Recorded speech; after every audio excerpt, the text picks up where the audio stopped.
So I think the term of the year is going to be the new normal. It's a phrase you're hearing all the time these days.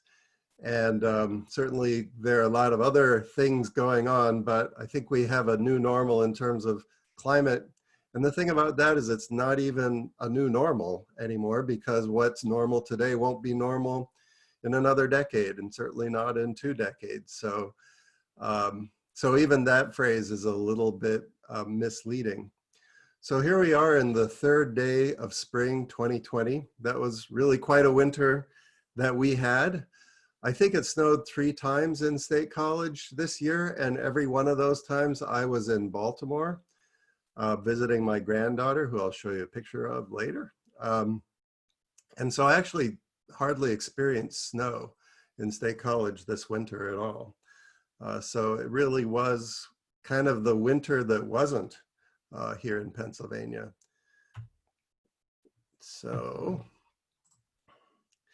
I want to start with just a brief introduction to climate.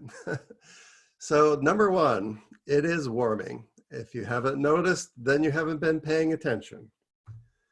And yes, it is us. And I'll talk a little bit about that in a minute. But yes, we're very sure about both of these things. We're very sure that it's warming, and we're very sure that it's us. And it's bad. Climate change will be, I used to say climate change will be the issue of the century, but that was before coronavirus. But still, climate change is going to be a huge challenge during the 21st century. But we're actually fairly lucky in Pennsylvania. I think a lot of other places in the world will be much worse off than we are. So, and I'll talk a little bit about that too. We have a relatively resilient ecosystem, and we have a resilient economy, which will of course be tested now. That being said, we really need to do everything we can to mitigate climate change. Some people sometimes say that, well, it's happening, there's nothing we can do about it. Well, it is happening, it's definitely happening. It's going to continue to happen, and even if we do a lot about it, it's going to continue to warm. But we do have a choice. We have a choice between 2 or 3 degrees of warming and between 4 and 5. And when I say degrees, I'm talking about Celsius. And 2 and 3 probably are manageable. 5 is going to be really tough. 6 or 7 would be devastating. It's kind of like the idea of flattening the curve that you keep hearing about with coronavirus. We really do need to try to flatten the curve and try to minimize, even though there's nothing we can do to avoid it. The climate is already warming, it's going to continue to warm, but we absolutely need to do everything we can to mitigate the degree of warming. So given that, we're also going to have to adapt to it. And so we have to think about how we're going to modify our social systems, our agriculture, and our ecosystems. So that was my brief introduction. Here's what I'm going to talk about. I'm going to give you a little primer on climate change, about how sure are we about climate change, because it's getting rare, but there's still a lot of people out there who don't quote unquote believe in climate change.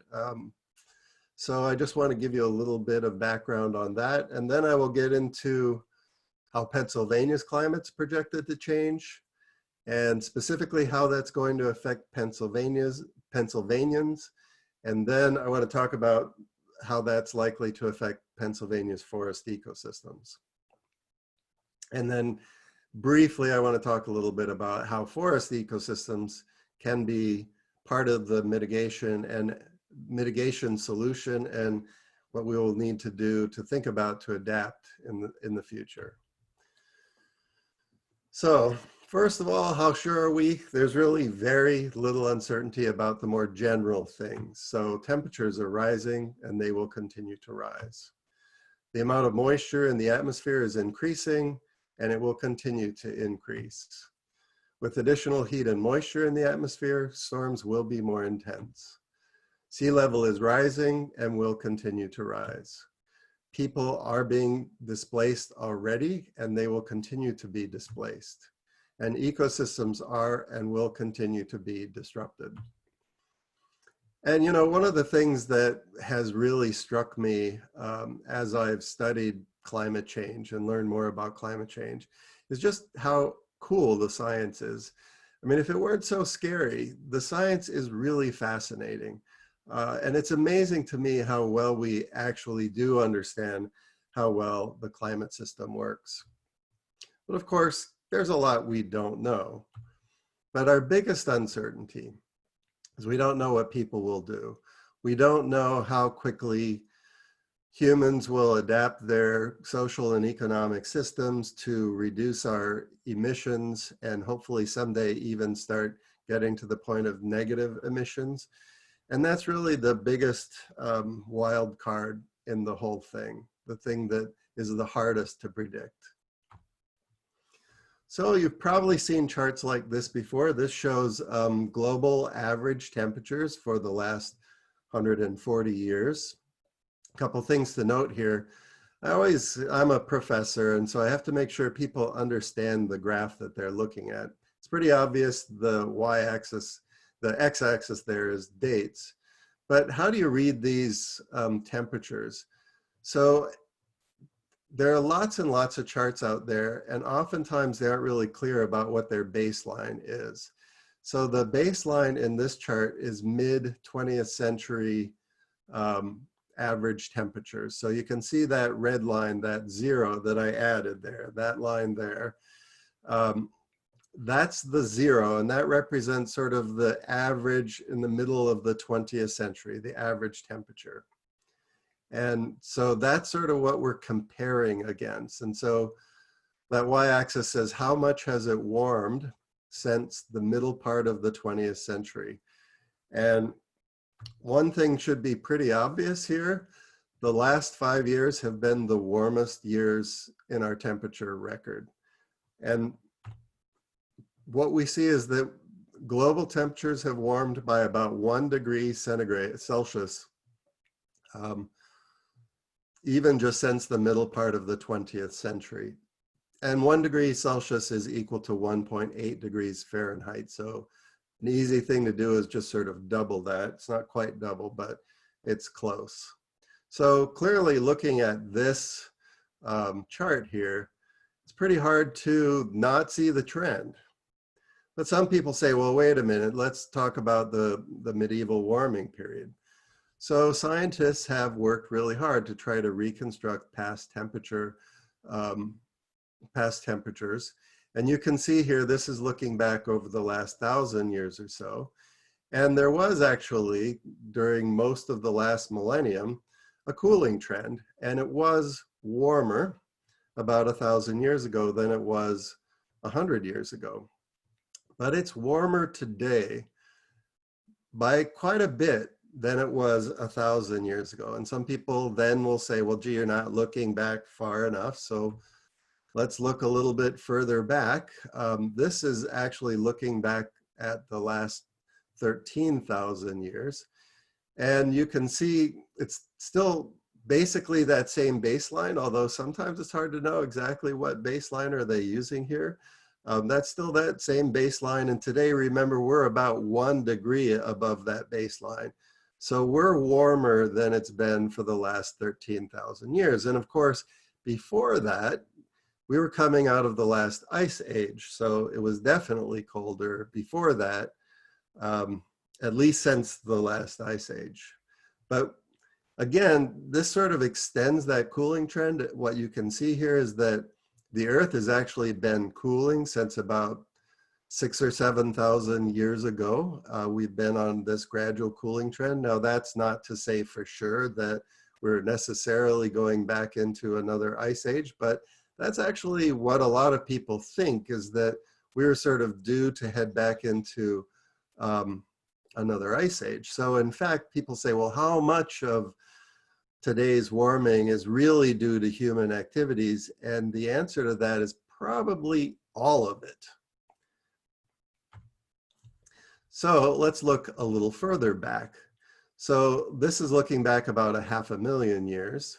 And you can see here that in the past, so the green line there is CO2, carbon dioxide concentrations. The red line there is temperatures, and the blue line is sea level. And you can see that there's always been a strong correlation between CO2 and temperature. And of course, 500,000 years ago, it wasn't caused by humans.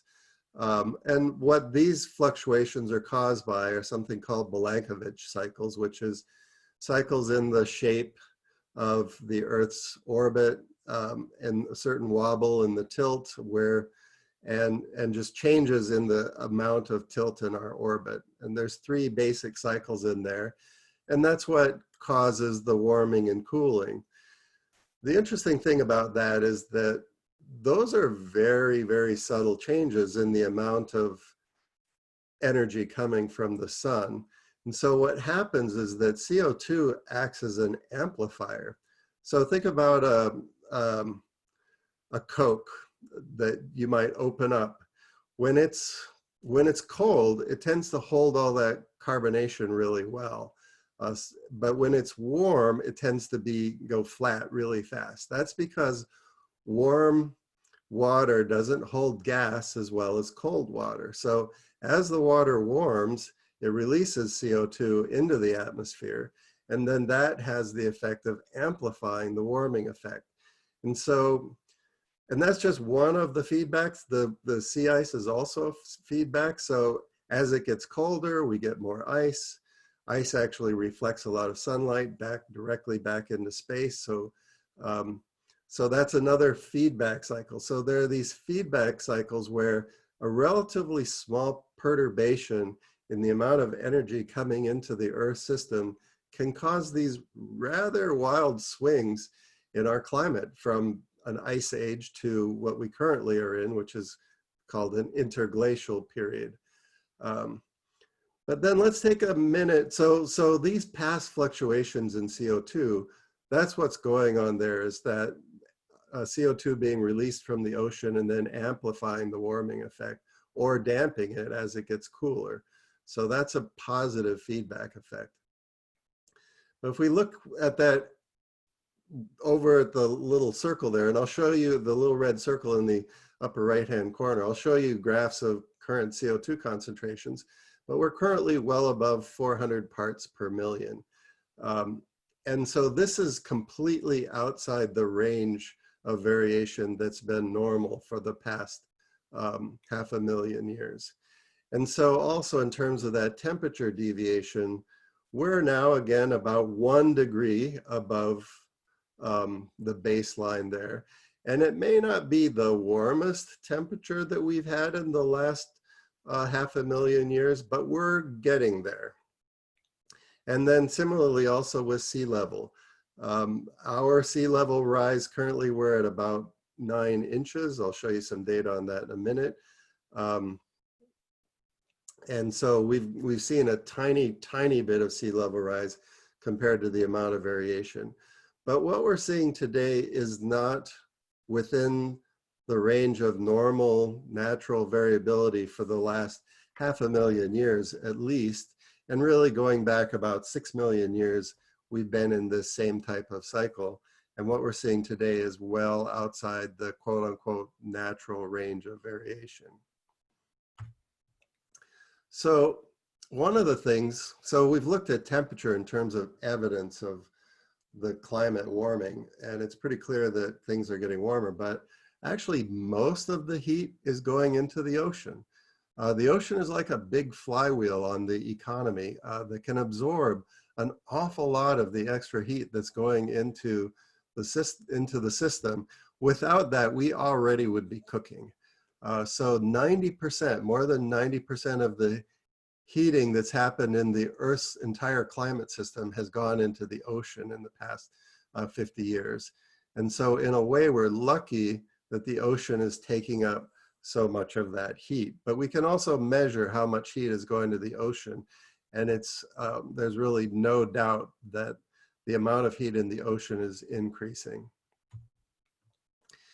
And this is actually just breaking it down by different depth, different layers of the ocean. So you can see, we can also measure that it takes time to work, the heat takes time to work its way into the deeper parts of the ocean. So currently most of that heat is in relatively shallow waters within the ocean, and then it's gradually working its way deeper down into deeper parts of the ocean. So the ocean has a huge capacity to absorb a lot of the heat that we're pumping into the system right now. And we can measure that the ocean is in fact taking up that capacity. And by the way, it takes thousands of times more energy to raise the temperature of 1 cubic centimeter of water than it takes to raise the temperature of 1 cubic centimeter of air. So the ocean's ability to store heat is vastly greater than the atmosphere's ability to store heat. And again, we can measure that and we can see how that heat is warming up. So this is sea level rise, and we've been measuring sea level rise. So ground data, that's measurements on the ground at the beaches in terms of tidal gauges, that sort of thing. And so we have data on that going back to 1880. More recently, I've put a little graph of the satellite data in there, and I tried to match it up to the same time period. And you can see that the tidal gauge data matches the satellite data pretty well. They don't match perfectly, but that's because the level of the ground is actually shifting as well. So satellite measurements are actually more accurate. But what this shows is that sea level has risen about 9 inches since 1880. But interestingly, on the east coast of the US, this isn't the same everywhere. On the east coast of the US, it's actually closer to a foot. And that's because of slowing of the Gulf Stream and complicated factors like that. So that's another thing, is just like climate change isn't the same everywhere on the globe, the amount of temperature change isn't the same. The amount of sea level rise isn't the same everywhere. And on the east coast of the US, it's actually closer to a foot in many places. What we can see from the satellite data is a fairly precise measurements of the rate of sea level rise, and it's currently rising at about 3.3 millimeters per year.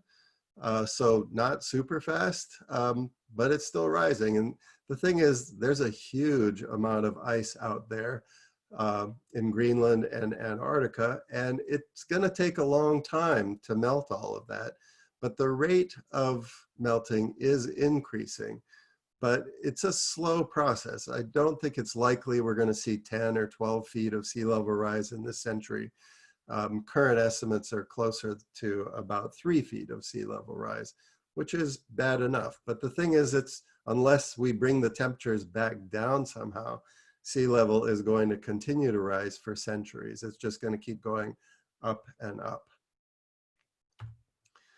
So you also hear about Arctic sea ice, and the blue line here shows Arctic sea ice volume. Volume is actually a better measure than extent. What you see a lot of times is extent. Extent is the area, more or less, of Arctic sea ice, but volume is really a better measure of how much of it there is, and it's less variable than extent. And so you can see some fairly clear trends here. And if you look at the blue line at the top is April, when the sea ice is at its maximum. And the red line there is September, when sea ice tends to be at its minimum. And you can see we've got about 10 more years based on that line there before we, and probably less, frankly, before we actually have some time during the year when there is no sea ice in the Arctic, which is rather remarkable. Again, the sea ice will come back. That upper bound is not going to hit zero for a long, long time. But that lower bound is when we will start to have periods in September with no Arctic sea ice. So how does all of this work? So to understand that, we have to start with what is the makeup of what's the chemical makeup of our atmosphere? Most of our atmosphere is actually nitrogen, And the second most common thing in the atmosphere is oxygen. So people talk about, well, with the forests all burning up and that sort of thing, that, or the Amazon dying, that, you know, that we really need the oxygen. That's actually not the case. The amount of oxygen in the atmosphere is pretty stable, and climate change is not likely to have a significant effect on the amount of oxygen in the atmosphere. So between nitrogen and oxygen, that only leaves 1% for all the other gases. And in fact, argon takes up 90% of that 1%. So after argon, we're looking at less than one, well, looking about 1/10 of 1% of the other gases in the atmosphere.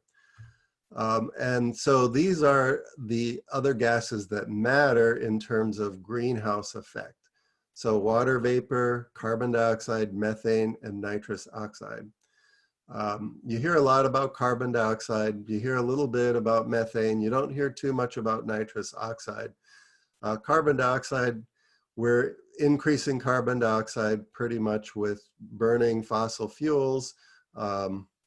Lots of ways we're increasing the amount of carbon dioxide in the atmosphere. As when forests burn, that also puts carbon dioxide into the atmosphere. As the Arctic tundra melts, that's putting more carbon dioxide into the atmosphere. Many, many different ways that we're adding carbon dioxide to the atmosphere. Methane is largely from agriculture, from animal agriculture and rice production, but there's also an unknown amount of leakage from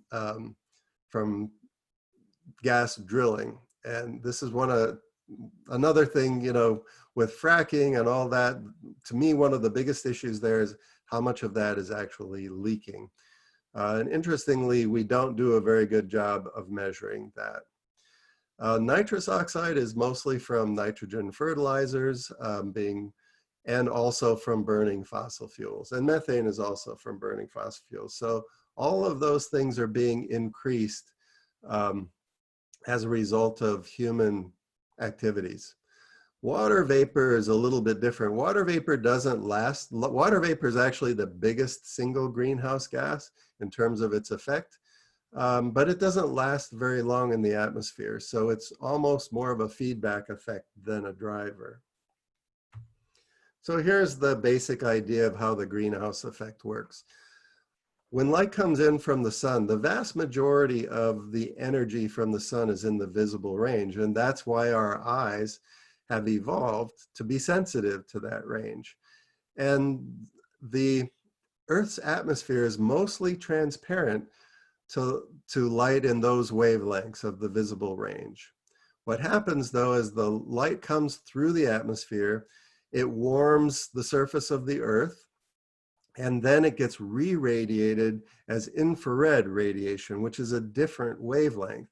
And our atmosphere is not transparent to infrared wavelengths. So a certain amount of that heat that gets re-radiated from the surface of the Earth gets bounced back because, again, the atmosphere is not transparent to heat in those wavelengths. And so the amount of carbon dioxide, water vapor, methane, nitrous oxide in the atmosphere influences what proportion of that heat that's re-radiated by the surface of the Earth that gets bounced back. And so as we've added those gases to the atmosphere, a larger and larger proportion of that heat gets bounced back. And so less of it escapes into the atmosphere. So it's really not that different than on a cold night, you add a blanket to your bed and to keep you warmer, because that reflects more of your own heat back onto you. And like when you add a blanket on a cold night, you don't necessarily feel warmer right away. It takes a while before you reach sort of a new equilibrium. And we're in the same situation right now. We've put new blankets on the Earth and we have not reached equilibrium. So even if we stop adding any additional heat trapping gases to the atmosphere, it's going to keep warming until we reach that new equilibrium. And estimates are that it'll warm by another 0.5 degree Celsius, even if we don't add any more. So that target of 1.5 degrees Celsius, we've pretty much already hit that with our current emissions, and we're not showing any signs of decreasing those emissions. So that's the basic idea of how the greenhouse effect works. So how much have we increased the amount of CO2 in the atmosphere? We started measuring CO2 really, really carefully back in the 1950s. And they started measuring it in Hawaii because there was less background pollution. And so they could actually measure what was in the atmosphere without a lot of noise from other human activity. So this is the temperature record from Mauna Loa. Today we're measuring carbon dioxide all over the planet. But you can see here that carbon dioxide has been steadily increasing. We actually started out at about 280 parts per million back in the 1880s, and we're currently well over 400 parts per million, but we haven't sort of reached doubling yet. So we're more at about a 40% increase in the amount of CO2 in the atmosphere. But again, we don't see much indication that this is slowing down. You'll notice a sawtooth pattern here, and that's because during the summer we have more, so there's more land area in the northern hemisphere. So this is dominated by the northern hemisphere. And during the summer you have more plants blooming, taking up carbon dioxide, plants growing. And so it actually reduces the carbon dioxide in the atmosphere. And then during the winter, when all of those plants die, they re-release a lot of carbon dioxide back into the atmosphere. So that seasonal effect, that sawtooth pattern you see there, is caused by basically the regreening of the northern hemisphere, of the land masses in the northern hemisphere during the summer, and then the dieback of those, the plant material in the northern hemisphere. So that's what we've been doing to CO2. And we know this is not due to natural emissions or volcanoes or anything like that. We can actually done the accounting, and this fits pretty well with what we know we're emitting. In fact, a lot of what we emit, just like the heat, a lot of what we emit gets taken up by the ocean. And that's bad because that causes ocean acidification. So a lot of, we've counted up how much we emit, and we know that the amount we emit is more than what the addition we've seen to the atmosphere, and we've determined that a certain percentage of that is actually being taken up by the oceans, and that's what's causing ocean acidification.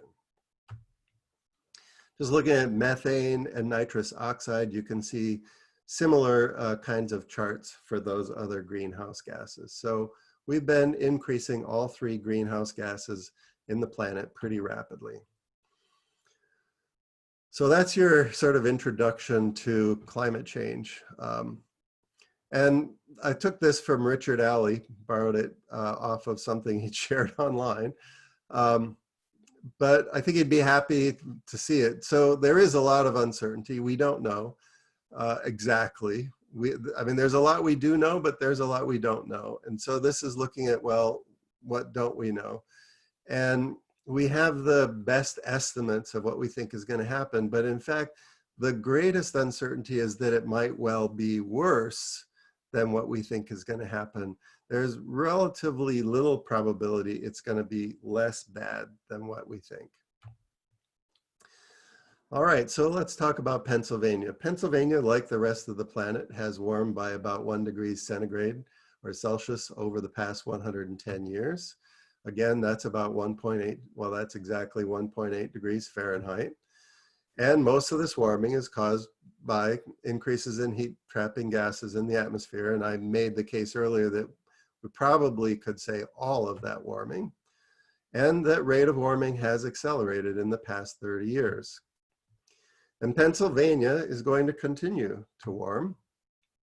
Projections are that we'll warm by another degree at least by the middle of the century. So in the next 30 years, we expect to see at least 1 more degree Celsius increase in the temperature in Pennsylvania.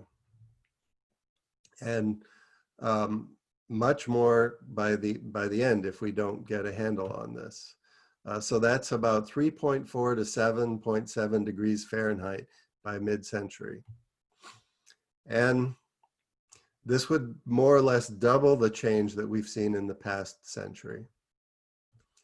Of course, what we really need to be thinking about is reducing our emissions to mitigate those increases. So Pennsylvania's climate, you know, some parts of the world have gotten drier, some parts are getting wetter. You hear a lot about droughts in like California. Drier parts of the planet tend to get drier, wetter parts tend to get wetter. We have gotten about 10% wetter in the last 100 years, and we're likely to get another 10% wetter during this century. Most of that increase in precipitation, though, is likely to occur in the winter. And furthermore, the number of heavy rainfall events is likely to increase. So that means that there will be more time in between rainfall events. So even though we're getting more rainfall, it might not necessarily mean it rains more often. In terms of agriculture, the growing season will be longer, but we will have more summer heat waves. They'll be more frequent, more intense. In Pennsylvania, we're projected to have about a month more days over 90 degrees by mid-century. And of course, we've already seen this. We'll see more of it, stronger storms and floods. And ironically, we will also see more droughts. And that's because, again, most of the precipitation increases in the winter, and there's more time between precipitation events, and there's more evaporation because it's hotter. So ironically, even though our state is projected to get wetter, we also will see more droughts. So it could be both wetter and drier. So how will Pennsylvanians be affected by this? So it's projected that our energy consumption will increase unless we figure out how to do this a lot more efficiently, which hopefully we will, because the cooling costs will increase more than heating costs will decrease. Flood risks are likely to increase. We will have a longer warm season for outdoor activities, but sometimes it will be too hot where people won't want to go outside. Things are not looking good for Tussey Mountain here in State College. It was a terrible winter for them, I'm sure, but commercial ski businesses in Pennsylvania are endangered species. But there will be increased demand for outdoor recreation activities because of the longer, warmer periods, including water-based recreation at reservoirs and rivers. Water temperatures are likely to be higher, and summer flows are likely to be lower in streams and rivers. Because again, in the summer, it's not necessarily going to be wetter. We'll get these large pulses and then long periods with not as much rain in between. So cold water fisheries are likely to be very much affected. The eastern brook trout has already been extirpated from a significant part of its range, and it's threatened in a large part of its range as well. And so it's likely to be lost in Pennsylvania at some point. And insect-borne diseases are likely to increase. And we've already seen big increases in Lyme disease, West Nile virus, and other kinds of diseases, which I'm not saying at all that coronavirus has anything to do with climate change. But again, like I said earlier, Pennsylvania is relatively lucky when it comes to climate change. Impacts on other parts of the world are already a lot more serious, whether it's sea level rise or droughts or fires, those kinds of things. We haven't seen that. However, we live in a global society, which we're all much more aware of today than we were a month ago. And so bad stuff happening in the rest of the world still affects us.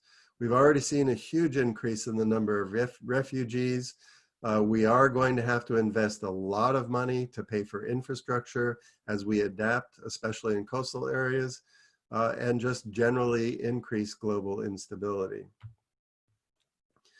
So looking at Pennsylvania's forests, which is really my primary expertise here, as of now, we have not seen much change in the composition of Pennsylvania's forests that can be attributed to climate change. But we can project what is likely to happen. So we expect that suitable habitat for tree species is likely to move to higher latitudes and elevations, so up the mountains and further north in this part of the world. Probably mortality rates for species that are at the southern end of their range are going to increase, and possibly regeneration rates for those species could decline.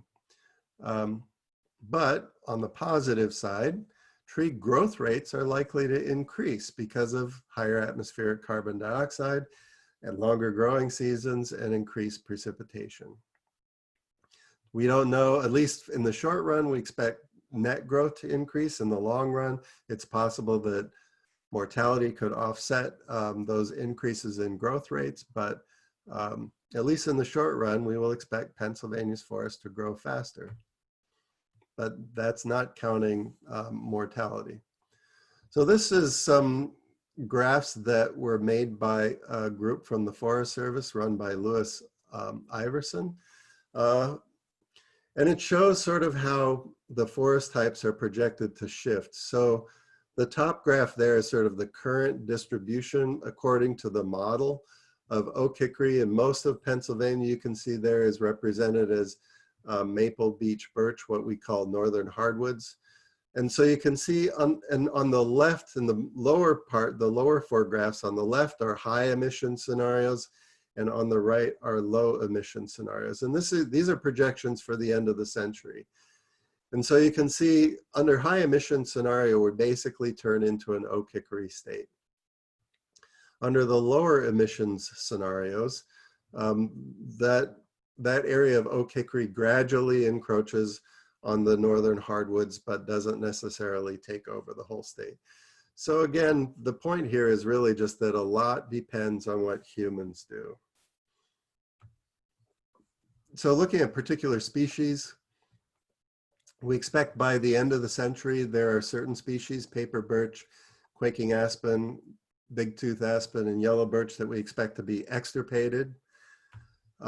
Others that we expect to decline substantially, and this is excluding diseases and those kinds of things. We're probably going to lose beech because of bark. We aren't losing it, but it's certainly not nearly as healthy as it used to be, but that's a different problem. But still, just due to climate change, we expect a decline in beech, black cherry, striped maple, which nobody's going to miss that, but the industry would really miss the black cherry, and eastern hemlock. And again, hemlock's got other problems besides climate change.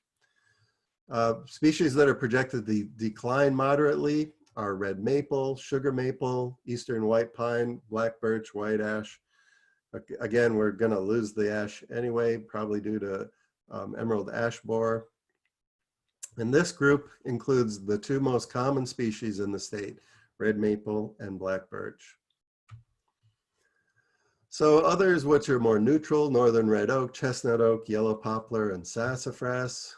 Some are going to improve. So hickories, walnut, dogwood, of course dogwood's got disease issues as well, black gum, white oak, and of course American elm has its issues as well.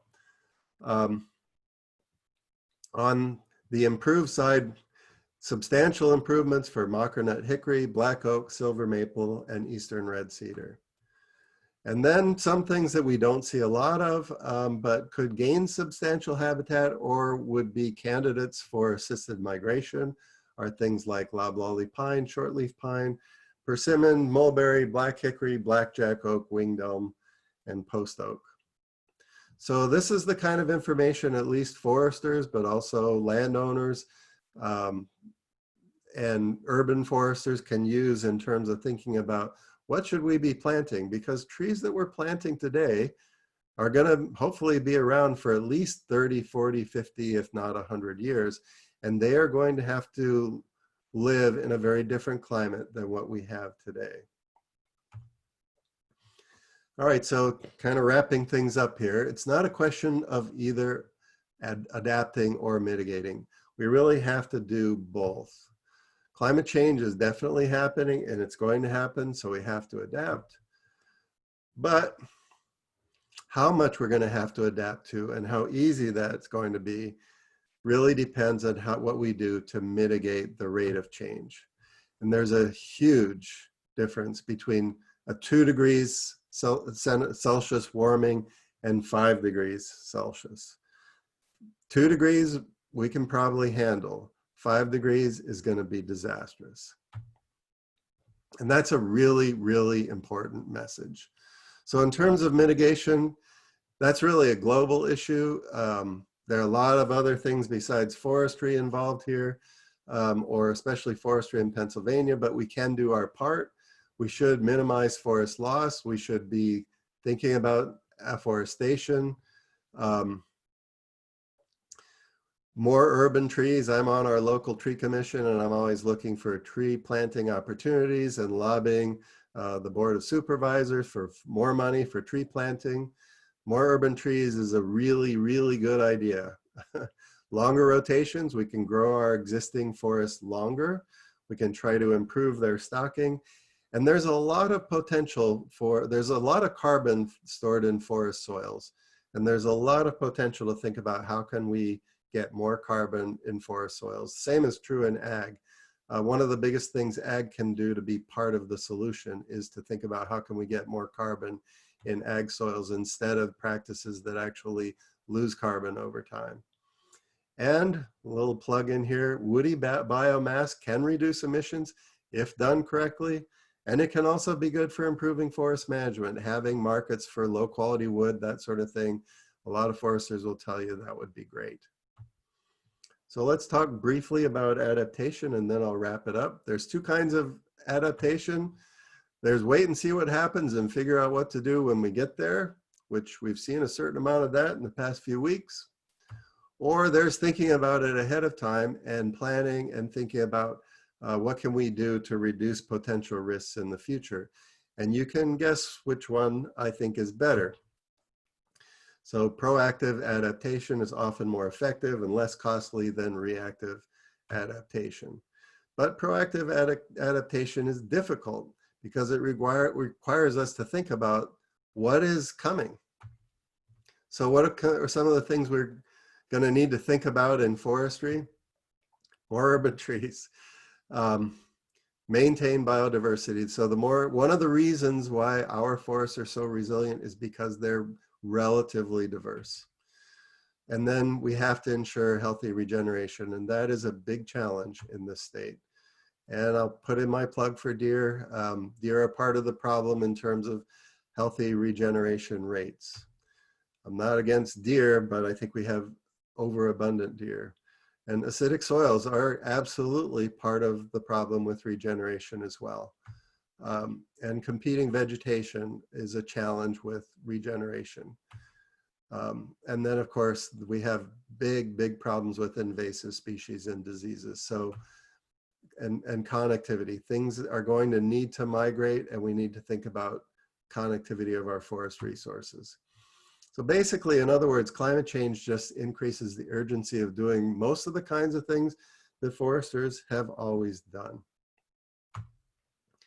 But we do have to start thinking differently. We do have to educate ourselves about what is the future likely to bring.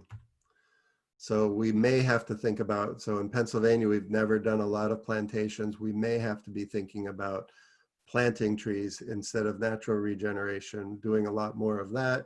And we may need to be thinking about assisted migration, bringing species that are a little bit to the south and moving them up here to Pennsylvania, which sort of goes against some of our conservation principles of the past, but it's the new normal. So with that, I'll end my talk. That's my granddaughter. My granddaughter was born last year. It will be 2080 more or less when she's my age. And so she's going to see all of this change. So I'll just leave it there. And happy to take your questions. I'll stop my share here.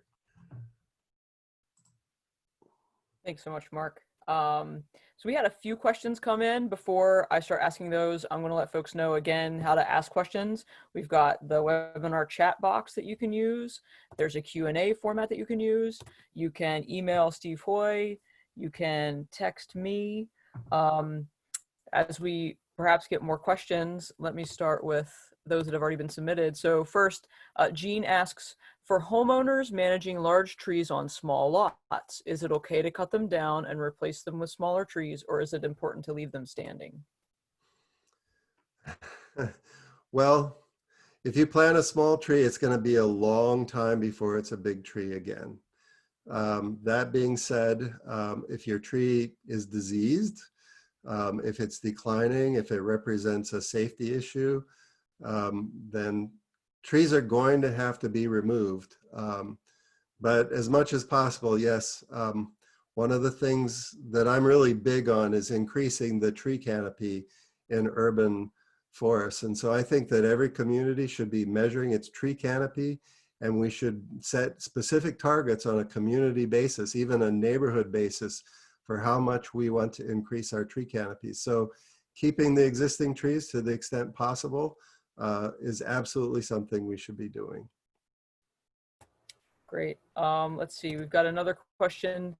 Mark Scheel asked, is it too early to start adapting what landowners are planting in 2020 based on these climate change projections, or will it be more like 2025, 2030? I think everybody's sort of got to make that decision on their own, but I would definitely be avoiding, if possible, species that are at the southern extent of their range. For now, I would recommend planting species that are native, but are at the northern end of their range here, or at least, again, we're looking at things like oaks, hickories, yellow poplar. Those are all probably safe.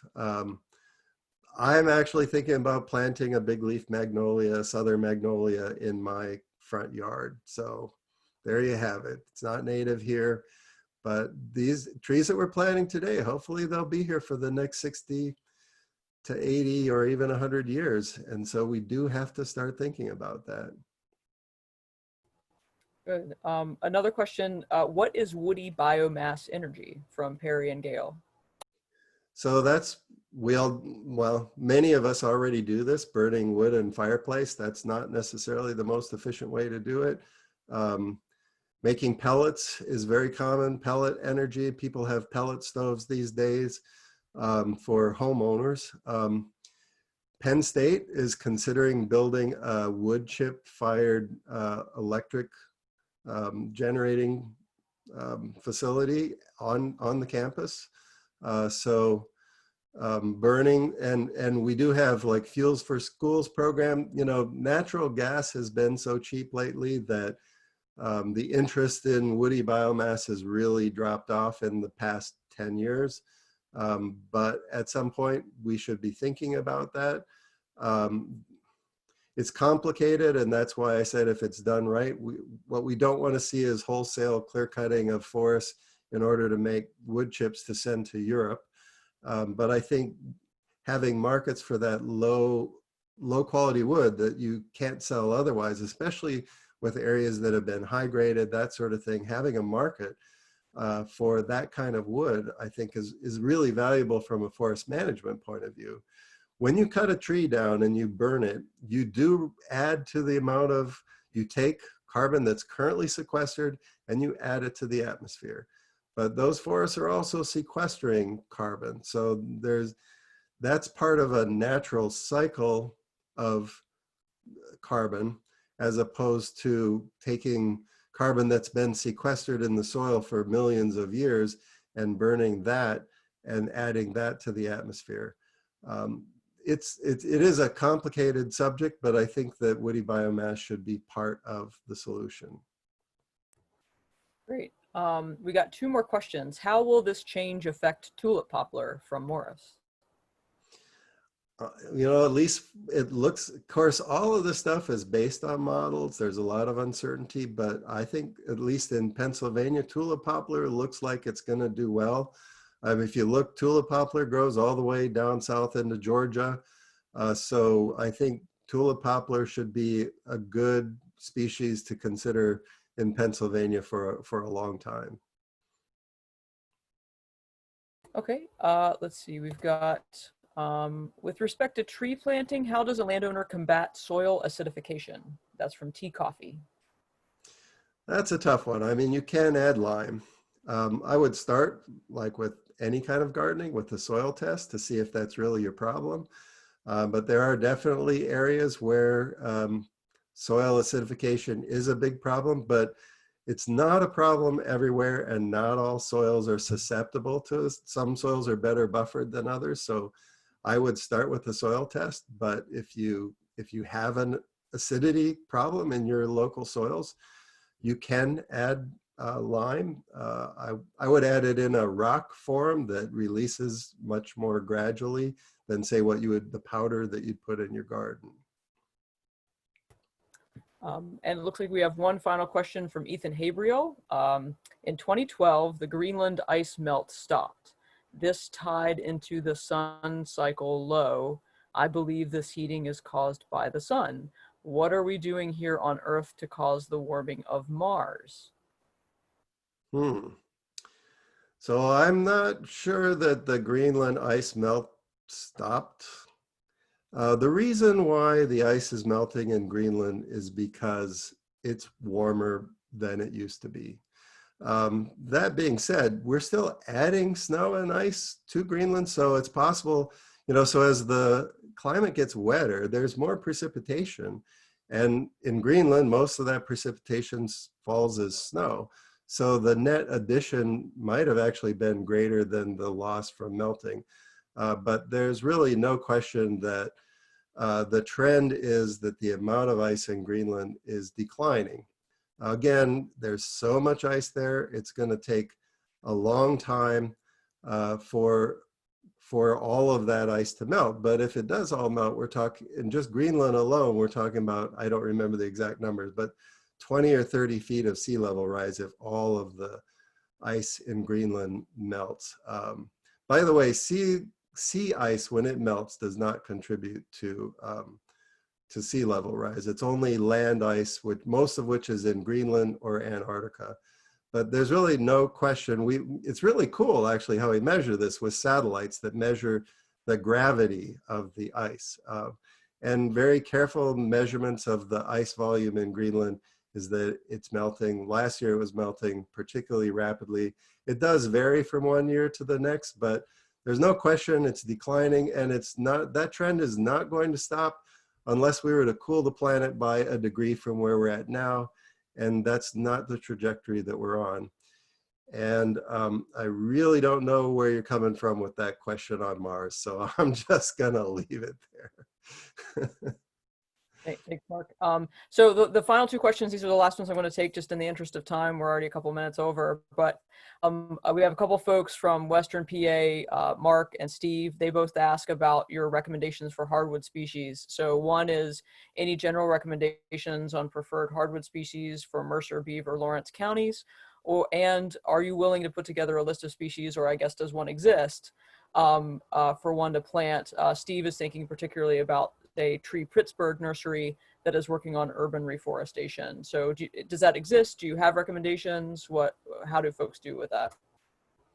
Off the top of my head, I don't know if a list like that exists. I mean, you could use my PowerPoint as a pretty good guide. And I know there are a bunch of publications out there on adapting to climate change, especially for forests. So probably something like that already exists, but it wouldn't be a bad idea for somebody in Penn State Extension to put together a short little pub on that and make it available through the Penn State Extension website. That would be a great idea. Did I answer the question? Yes, definitely. Thanks so much, Mark. While we've been talking, a couple of folks have asked questions about the availability of these presentations and also the availability of the recording for this webinar. So just to let everyone know, yes, we are recording this webinar. It will be available. We'll send a link out once we get it all worked out. So what Zoom does is they record it. It takes a couple minutes or days, depending on how long it is, for them to process that cloud recording. Then we'll send that out for folks to have. We'll also be working with our presenters. Mark, I know you've offered to let us distribute your PowerPoint, so we will do that. We'll work with Jason and Jared to put that up on our website as well. Another question that is sort of a general housekeeping, Lake asks, because Penn State's been closed, because we don't know how well we're going to be able to access facilities. There was concern about some of the tree material that we have at the university. So we've got trees in the greenhouse, we've got trees in the field. We think we will be able to get in and water those. There are some exceptions and that have been made for critical plant materials and critical animals, critical plant tissues, bacteria, things like that. So research can continue. Mark, I don't know if you know anything more than what we've been sent over the past couple of days, but it looks like you can apply for access to locations where critical research needs to continue. So while the university has been closed and all businesses are closed, ag continues. Greenhouse things can continue. I know anything dealing with live animals or crop plants, which includes nut trees, can continue. So we think we'll be able to keep our critical plants alive while things are closed, but that still remains to be seen. So I don't know, Mark, do you have anything else? Well, I agree with you. That's the word, is that critical activities, including maintaining existing plant material and of course animal populations that are used in research, all of that is allowed to continue. Yeah, cool. All right. Well, thanks so much, Mark. Again, I appreciate you joining us here on Saturday morning.